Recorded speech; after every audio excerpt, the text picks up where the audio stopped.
बच्चों, आज के इस हिंदी के वीडियो में सभी का स्वागत है।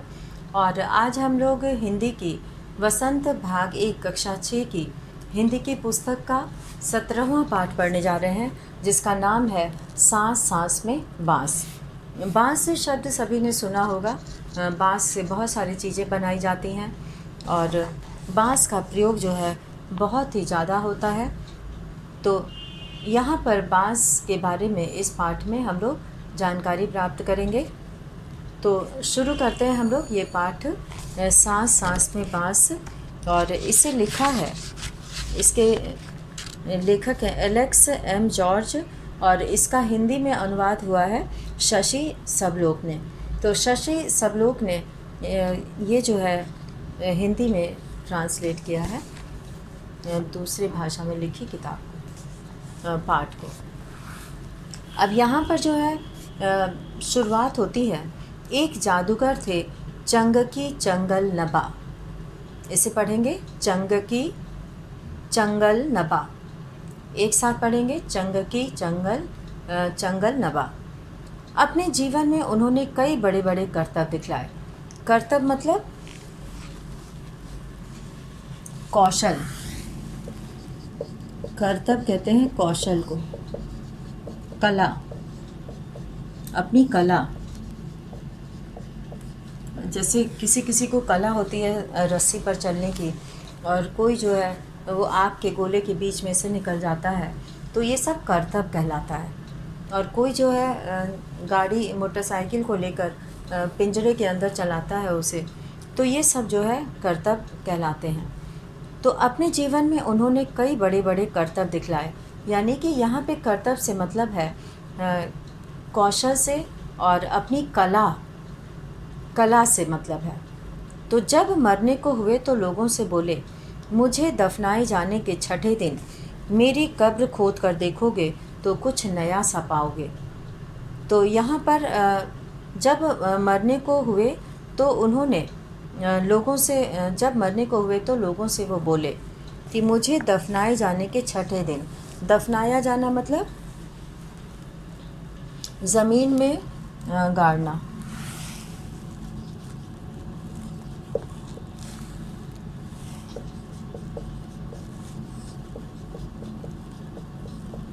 ज़मीन में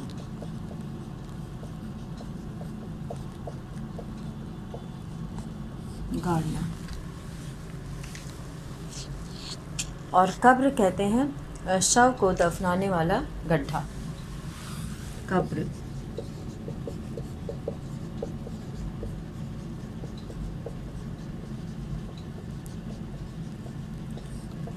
शव को दफनाने वाला गड्ढा, उसे कब्र कहते हैं। तो वो कहते हैं अपनी मृत्यु से कुछ दिन पहले कि मुझे दफनाए जाने के छठे दिन मेरी कब्र खोद कर देखोगे तो कुछ नया सा पाओगे। कहा जाता है कि मौत के छठे दिन उनकी कब्र खोदी गई और उसमें से निकले बाँस की टोकरियों के कई सारे डिज़ाइन। लोगों ने उन्हें देखा, पहले उनकी नकल की और फिर नए डिज़ाइन भी बनाए। तो उनकी कब्र के अंदर बाँस के बहुत सारे जो है टोकरियों के डिज़ाइन थे। बाँस भारत के विभिन्न हिस्सों में बहुतायत में होता है। भारत के विभिन्न हिस्सों में मतलब भाग में, यहाँ हिस्सा से मतलब है भाग, हिस्सा मतलब भाग, और बहुतायत का मतलब होता है अधिकता।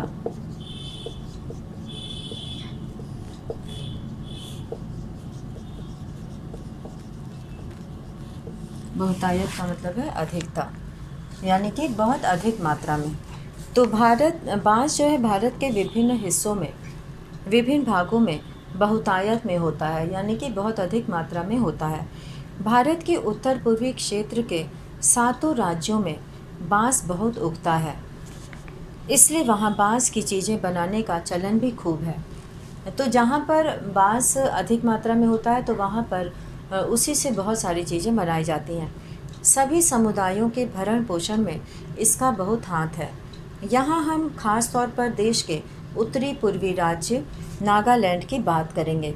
तो नागालैंड यहाँ पे भरण पोषण से मतलब होता है पालना पोसना, और ख़ास तौर से यानी कि विशेष रूप से।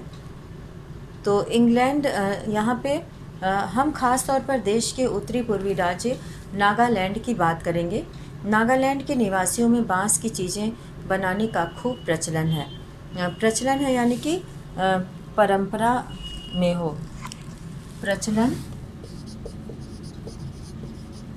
प्रचलन मतलब जो परंपरा में हो, यानी कि वहाँ के लोग ये कार्य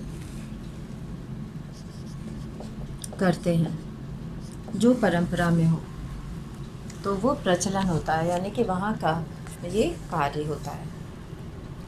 तो बांस की चीज़ें बनाने का वहाँ पर खूब प्रचलन है नागालैंड के निवासियों में। इंसान ने जब हाथ से कलात्मक चीज़ें बनानी शुरू की, कलात्मक मतलब सुंदर चीज़ें, कलात्मक जो देखने में बहुत अच्छा लगे, कलात्मक का अर्थ है सुंदर।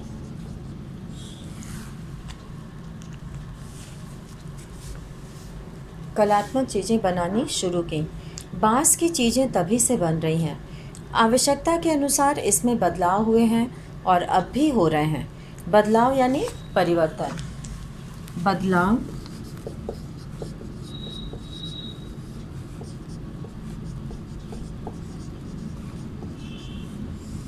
बदलाव का अर्थ है परिवर्तन।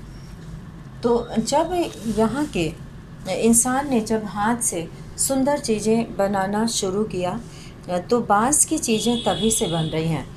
आवश्यकता के अनुसार इसमें बदलाव हुए हैं और अब भी हो रहे हैं। समय की मांग होती है और चीज़ें जो है वो बदलती रहती हैं, और उनको जो है नए नए रूपों में, नए नए तरीके से जब प्रस्तुत किया जाता है तो वो लोगों को और अधिक भाता है। कहते हैं कि बांस की बुनाई का रिश्ता उस दौर से है जब इंसान भोजन इकट्ठा करता था, यानी कि बहुत समय पहले जब इंसान जो है भोजन इकट्ठा करता था, उस समय से बांस की बुनाई का रिश्ता चल रहा है। शायद भोजन इकट्ठा करने के लिए ही उसने ऐसी डलिया नुमा चीज़ें बनाई होंगी, क्योंकि दो हाथों में कोई कितना सामान पकड़ कर ले जाएगा। तो उन्हें ऐसी चीज़ की आवश्यकता महसूस हुई जिसमें कि उन चीज़ों को रखा जाए, उन वस्तुओं को रखा जाए। तो भोजन इकट्ठा करने के लिए बहुत सारी चीज़ों की ज़रूरत पड़ती थी, तो उनको रखने के लिए उन्होंने डलिया नुमा चीज़ बनाई होगी। क्या पता बया जैसी किसी चिड़िया के घोंसले से टोकरी के आकार और बुनावट की तरकीब हाथ लगी हो। अब ये कहा जा सकता है कि हो सकता है चिड़िया के घोंसले से उन्होंने ये जो है उपाय निकाला हो और उनके मन में ये तरकीब आई हो, यानी कि ये आइडिया आया हो। तरकीब कहते हैं आइडिया को, तरीका जो उनको हाथ लगा हो। तो कोई ना कोई वजह होगी जिससे कि उनके मन में ये बात आई कि हमें डलिया नुमा चीज़ें बनानी चाहिए।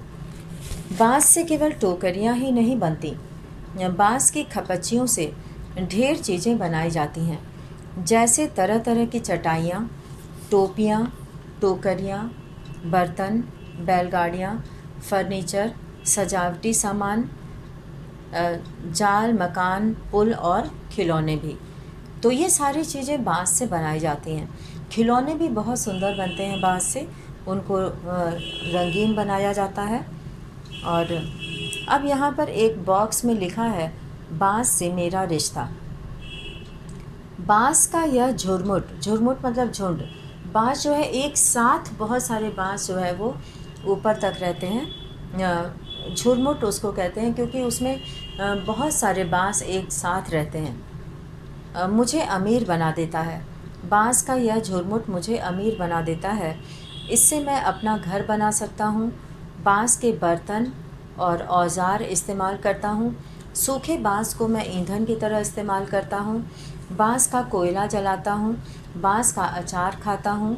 बांस के पालने में मेरा बचपन जो है वो गुजरा। बांस के पालने में यानी कि झूला, पालना कहते हैं झूले को, जो छोटे बच्चों को जिसमें झुलाया जाता है। तो बांस के पालने में मेरा बचपन गुजरा। पत्नी भी तो मैंने बांस की टोकरी के ज़रिए पाई, और फिर अंत में बांस पर ही लिटाकर मुझे मरघट ले जाया जाएगा। तो यहाँ पर बांस से रिश्ता जो है वो पैदा होने से लेकर मरने तक का है। यानी कि मृत्यु के बाद जो है आदमी बांस पर ही लिटाकर उसे शमशान ले जाया जाता है अंतिम संस्कार के लिए। तो यहाँ पर जो है बांस जो है बहुत ही उपयोगी चीज़ है। अब आगे हम लोग देखते हैं कि क्या चीज़ कैसे बनाई जाती है। तो असम में ऐसे ही एक जाल जकाई से मछली पकड़ते हैं।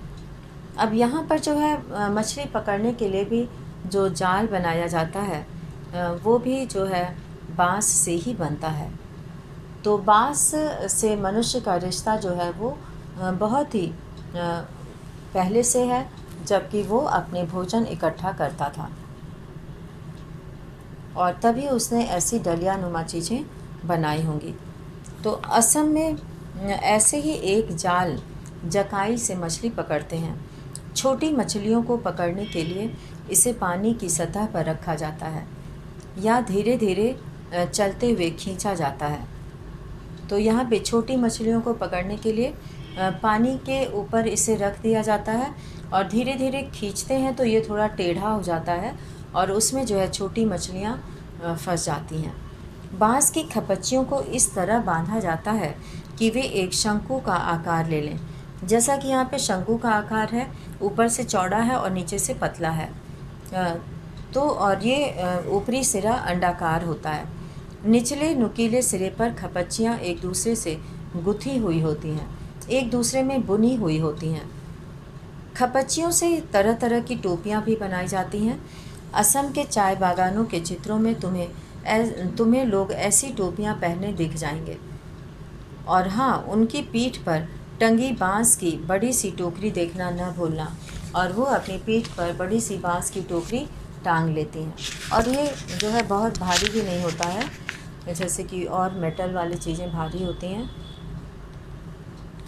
अब यहाँ पे बताया गया है कि जुलाई से अक्टूबर घनघोर बारिश के महीने, यानी लोगों के पास बहुत सारा खाली वक्त।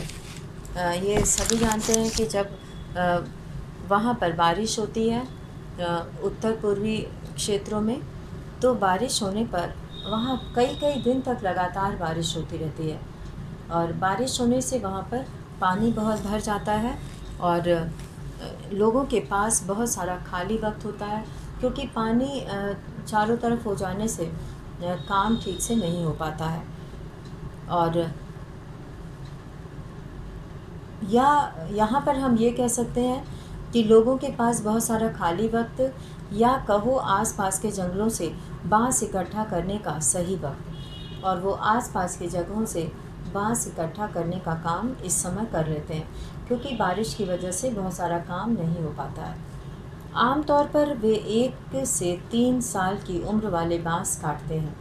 तो 1 से 3 साल की उम्र वाले बांस जो है वो थोड़े हरे होते हैं और वो आसानी से टूटते नहीं हैं और मजबूत भी होते हैं।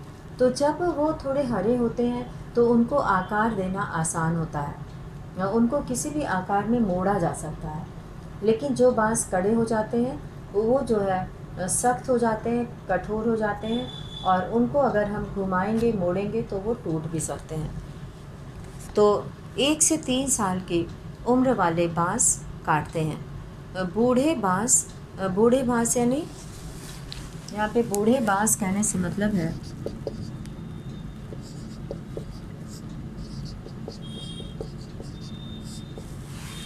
यानी कि 4-5 वर्ष की आयु वाले बांस, 4-5 वर्ष की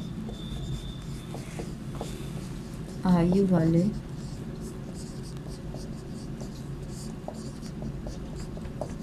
यानी कि जो बांस 4 या 5 साल पुराने हो गए हैं।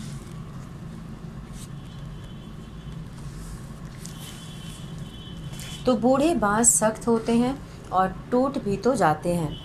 बांस से शाखाएं और पत्तियां अलग कर दी जाती हैं। इसके बाद ऐसे बांसों को चुना जाता है जिनमें गांठें दूर दूर होती हैं। दाव यानी चौड़े चांद जैसे फाल वाले चाकू से इन्हें छीलकर खपच्चियाँ तैयार की जाती हैं। जैसा कि चित्र में भी बना है कि ये जो चाकू है वो चौड़ी सी है और इससे जो है बांस के गांठों को छीला जाता है और उसे चिकना बनाया जाता है। खपच्चियों की लंबाई पहले से ही तय कर ली जाती है और मसलन आसन जैसी छोटी चीज़ें बनाने के लिए बाँस को हर एक गठान से काटा जाता है। लेकिन टोकरी बनाने के लिए हो सकता है कि 2 या 3 या 4 गठानों वाली लंबी खपच्चियाँ काटी जाएं। यानी कहाँ से काटा जाएगा यह टोकरी की लंबाई पर निर्भर करता है। तो कितना लंबा बनाना है टोकरी या डलिया या कोई भी वस्तु कितनी बड़ी बनानी है वो इस पर निर्भर करता है। और जैसा कि यहाँ पे चित्र में भी दिया हुआ है कि बाँस से जो है यहाँ पे नाप कर और उसी नाप में उसको काटा जाता है। और ये जो है इसमें ये भी देखते हैं कि इसकी लंबाई कितनी होगी और इसके हर एक और छोटी चीज़ों को बनाने के लिए हर एक गठान से काटा जाता है। यानी कि जहाँ पे गांठ होती है, जैसा कि इसमें जोड़ दिखाई देता है और वो बहुत कड़ा होता है और थोड़ा उभरा हुआ भी होता है, तो इसलिए जो है वहीं से इसको काटते हैं छोटी चीज़ को बनाने के लिए। आमतौर पर खपच्चियों की चौड़ाई, लेकिन टोकरी बनाने के लिए यहाँ पे ये लाइन दिया हुआ है कि मसलन आसन जैसी छोटी चीज़ें बनाने के लिए बाँस को हर एक गठान से काटा जाता है। लेकिन टोकरी बनाने के लिए हो सकता है कि 2 या 3 या 4 गठानों वाली लंबी खपच्चियाँ काटी जाएं। यानी कहाँ से काटा जाएगा यह टोकरी की लंबाई पर निर्भर करता है। आमतौर पर खपच्चियों की चौड़ाई 1 इंच से ज़्यादा नहीं होती है। चौड़ी खपच्चियाँ किसी काम की नहीं होती। इन्हें चीरकर पतली खपच्चियाँ बनाई जाती हैं। पतली खपच्चियाँ लचीली होती हैं। खपच्चियाँ चीरना उस्तादी का काम है। उस्तादी मतलब कारीगरी, कला। ये सभी के बस का नहीं है बाँसों को काटना और छीलना। तो उस्तादी का मतलब है उस्ताद, यानी कि जो अच्छे ढंग से उस कार्य को करे, जो इसकी कारीगरी करना जानता हो, जो इस कला को जानता हो, काटने छीलने की कला। क्योंकि ज़रा सा भी अगर चूक होगा तो वो जो है गलत जगह से कट जाएगा या फिर वो उसकी लंबाई चौड़ाई कम हो जाएगी। तो इसको जो है चीरना, यानी कि उसकी पतली पतली पट्टियाँ बनाना, खपच्चियाँ बनाना, और फिर बहुत ज़्यादा चौड़ा नहीं इसको रखते हैं। ये भी जो है उस्तादी का काम है, यानी कि जो बहुत कुशल हैं वही इसे कर सकते हैं। हाथों की कलाकारी के बिना खपच्चियों की मोटाई बराबर बनाए रखना आसान नहीं। इस हुनर को पाने में काफ़ी समय लगता है। हुनर मतलब कला। यहाँ पर हुनर, हुनर का अर्थ है कला। ये जो कला है खपच्चियों को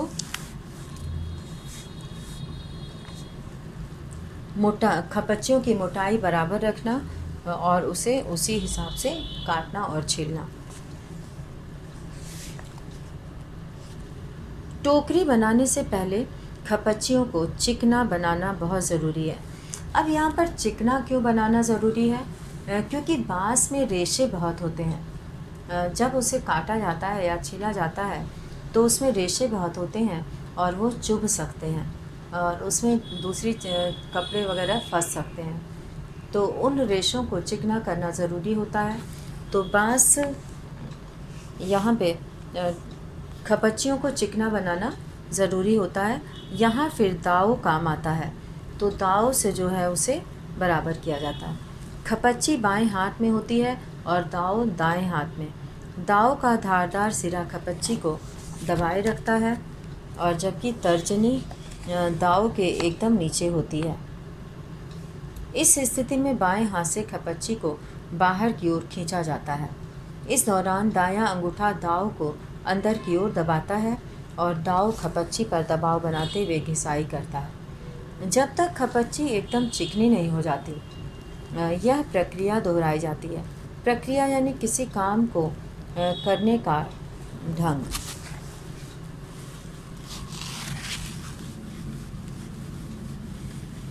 प्रक्रिया कहते हैं ये काम करने की जो क्रिया है, यानी कि ये जो ढंग है, तरीका है।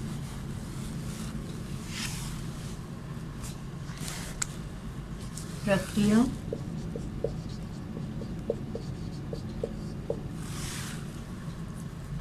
किसी कार्य को करने का ढंग, किसी कार्य को करने का ढंग, तो इसे प्रक्रिया कहते हैं।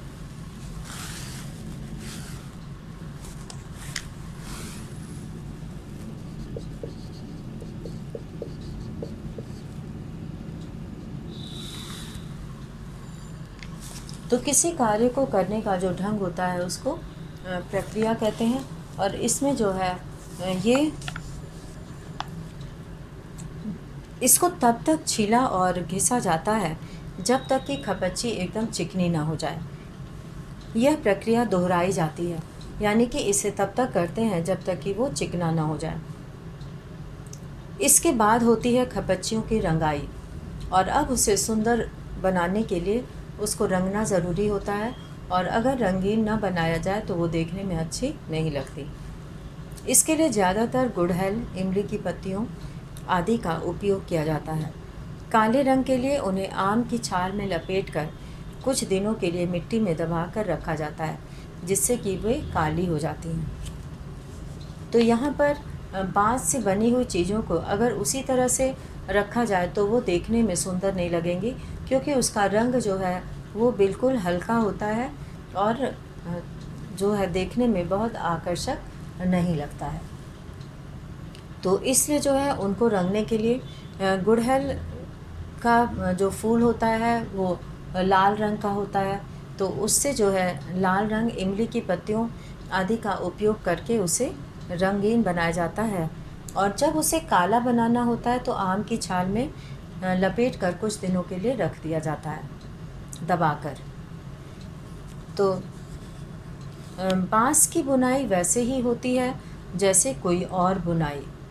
पहले खपच्चियों को चित्र में दिखाए गए तरीके से आड़ा तिरछा रखा जाता है। जैसा कि यहाँ पे चित्र में एक महिला और एक पुरुष जो है वो बनाने का काम कर रहे हैं, डलिया नुमा चीज़ बना रहे हैं। तो इसमें दिख रहा है कि इसमें जो है आड़ी तिरछी बाँस की खपच्चियों को जो है बुना जा रहा है, और फिर बाने को बारी बारी से ताने के ऊपर नीचे किया जाता है। ताना जो है वो नीचे से की ऊपर की ओर खड़ा वाला हिस्सा होता है, और बाना कहते हैं जो बेड़ा होता है। तो उसको जो है एक एक के नीचे ऊपर करके उसको बुना जाता है। इससे चेक का डिज़ाइन बनता है, पलंग की निवाड़ की बुनाई की तरह। और बहुत लोगों के यहाँ पलंग भी होगी जो कि कपड़े की या नायलन के जो है पट्टियों से जिसे बुना जाता है, तो पलंग की निवाड़ की बुनाई की तरह। टूल बुनना हो तो हर एक बाना 2 या 3 तानों के ऊपर और नीचे से जाता है। इससे कई सारे डिज़ाइन बनाए जा सकते हैं। तो इसमें जो है बहुत सारे डिज़ाइन बनते हैं, जिसमें कि ऊपर नीचे कभी कभी एक एक के ऊपर नीचे किया जाता है, कभी 2-2, 3-3 के ऊपर नीचे किया जाता है। तो इससे जो है अलग अलग डिज़ाइन बनते हैं। टोकरी के सिरे पर खपच्चियों को या तो चोटी की तरह गूंथ लिया जाता है, या फिर कटे सिरों को नीचे की ओर मोड़कर फंसा दिया जाता है। तो नीचे की ओर मोड़कर फंसा देने से फिर वो निकलते नहीं हैं और उसी में फंसे रहते हैं। चाहो तो बेचो या घर पर ही काम में ले लो। तो इस तरह से यहाँ पे टोकरियों का निर्माण किया गया। और ऐसे ही जो है इसकी बुनाई होती है, जैसे पलंग के निवाड़ की बुनाई होती है, तो निवाड़ की बुनाई की तरह ही बाँस की पतली पतली खपच्चियों को जो है बुना जाता है और एक मजबूत टोकरी तैयार हो जाती है। और इसमें जो ऊपर निकला हुआ होता है उसे जो है मोड़ कर उसी में फंसा देते हैं। तो यहाँ पर हम लोग आज बाँस के बारे में हम लोगों ने जाना कि किस तरह से जिन क्षेत्रों में बाँस की खेती होती है या बाँस बहुतायत से पाए जाते हैं, वहाँ के लोगों के अंदर बाँस से बहुत सारी चीज़ें बनाने की कला होती है, और वो उससे बहुत सारे अच्छे अच्छे चीज़ें बनाते हैं। तो इस तरह से यहाँ पर जो है बांस के द्वारा बनाया, बांस कहाँ पाया जाता है और बांस के द्वारा क्या क्या चीज़ें बनती हैं, ये सारी चीज़ें जो है उसका वर्णन आया। और अब जो है हम लोग इसे एक बार इसका समरी देखेंगे, सारांश देखेंगे। और सांस सांस में बांस कहने का मतलब है कि हर एक ज़रूरत में जो है बांस, हर एक चीज़ में जो है बांस की आवश्यकता महसूस होती है। और बहुत सारी चीज़ें बांस से बनाई जाती हैं। जैसा कि यहाँ बांस से मेरा रिश्ता में भी कहा गया है कि व्यक्ति जन्म से लेकर मृत्यु तक बांस से जुड़ा रहता है। तो ये जो है, इससे बांस से घर भी बनता है और बर्तन औजार सूखे बांस को ईंधन की तरह प्रयोग करते हैं, जलाकर खाना पकाते हैं। और इसका कोयला भी बनता है, कोयला जलाते हैं और बांस का अचार भी बनता है। जो मुलायम बांस होते हैं उससे अचार भी बनाया जाता है, जो बहुत ही स्वादिष्ट होता है और बहुत मुलायम होता है। बांस के पालने में मेरा बचपन गुजरा। पालना कहते हैं झूले को, पालना झूला, जिसे कि संस्कृत में दोला भी कहा जाता है। संस्कृत में दोला कहते हैं। तो यहाँ पे जो है बांस का कोयला, बांस का अचार और बांस के पालने में मेरा बचपन गुजरा। पत्नी भी तो मैंने बांस की टोकरी में के ज़रिए पाई। यहाँ पे बांस की टोकरी के ज़रिए जो है कई जगह ये रस्म होती है, ये रिवाज होता है कि पत्नी को जो है जब वो अपने घर आते हैं, जब बहू बनकर आती है जिस घर में, वहाँ पर 2 टोकरियाँ होती हैं। एक में पैर वो रखती है और फिर जो है दूसरा पैर आगे रखी टोकरी में रखती है और फिर पीछे वाले पैर की टोकरी हटाकर फिर उसको आगे रखा जाता है। तो इस तरह से जो है वो एक एक कदम आगे बढ़ती जाती है और उसका उस घर में प्रवेश होता है। और बांस पर ही लिटाकर अंत में जो है मृत्यु के बाद बांस पे ही लिटाकर मरघट ले जाया जाता है। मरघट कहते हैं शमशान भूमि को, मरघट।